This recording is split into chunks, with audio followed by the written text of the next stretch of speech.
Guardians of Justice is a Netflix show that has just been released, and it's pretty interesting. So, Guardians of Justice is a superhero ensemble style show similar to things like Justice League.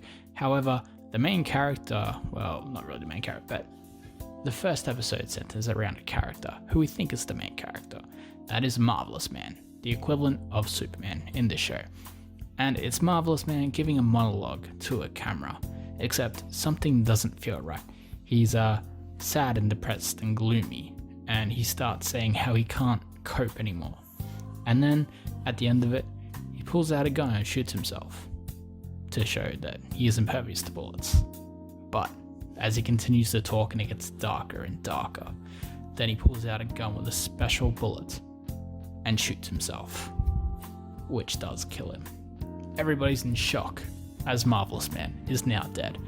The world doesn't have a Superman anymore, and now this vacuum is being filled. Which is actually a really cool premise for a story.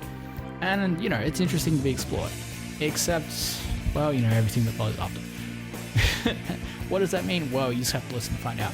So, the story is actually pretty interesting. It explores what would happen if Superman killed himself. Because, DC ain't never gonna do that. Except in a one-shot, maybe. But, because Superman is all positive and optimistic and above everything, he's not gonna do that. But in this show, when it happens, a few things happen.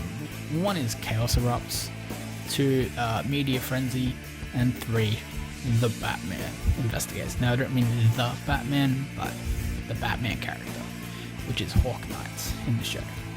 And in the show, every DC character has an equivalent. We have Marvelous Man as Superman, Hawk Knight as Batman, and Speed as the Flash, plus others. There's an Aquaman fish guy, but who cares?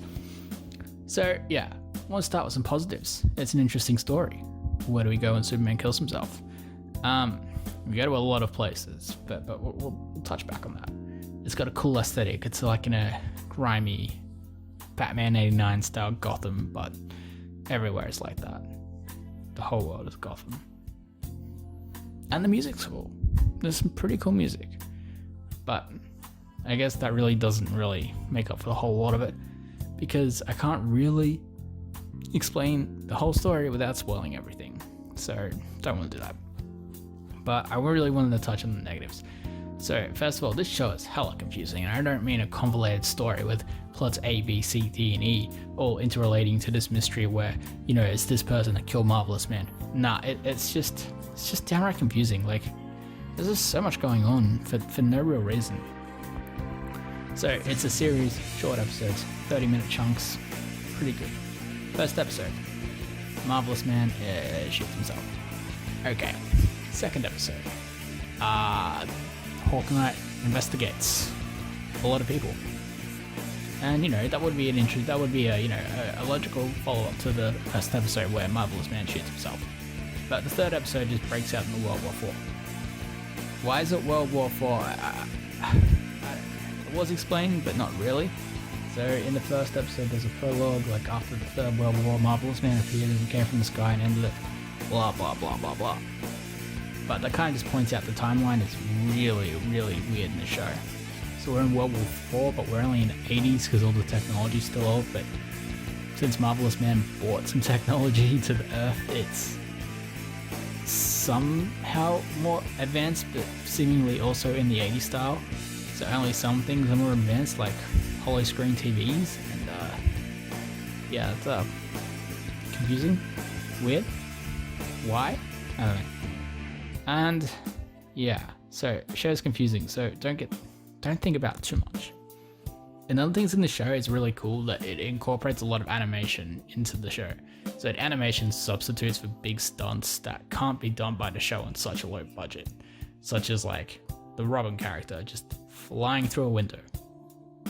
But there are also other animations that are really unnecessary and really bad, like Speed, the Flash character. She'll move her body really fast, and pink lightning will surround her. But it's only done for like the most mundane things, like putting your phone back down. So I don't know why that's there either. Other things are really cool. Sometimes it gives aesthetic to an episode. but other times it's very confusing, like when Hawk Knight coughs, the word cough will appear on the screen like it's a comic book, but it's just a cough. Or, you know, sometimes like a guard will have a drawn eyebrow that raises. Very weird. And lastly, in this budget superhero show that's clearly a ripoff of DC, it just kind of increasingly becomes more in your face about it being a ripoff. Yeah, it's just, come on. Like, we know it's a ripoff. We don't have to like become even more and more ripoff. We know Warner Brothers isn't going to endorse this. Peacemaker's a better show, but you know, just chill on pointing out the ripoff. But is this a good show? Yes? Question mark.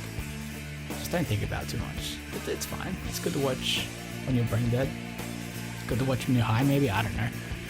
But it's not horrible. It's not bad by any means. It's just weird. Which maybe the director's go for that. It's quite obviously a budget show. So for a budget show, that's pretty good. But I hope you've enjoyed listening to this rant. Please like the video. And then please just like the video. You have to like the video and you also have to subscribe. This is not optional, you have to do it. But I've been Kamatan. I hope you enjoyed that rant. I just wanted to talk about it really. It was kind of weird. But remember, like and subscribe and I will see you next time. Bye!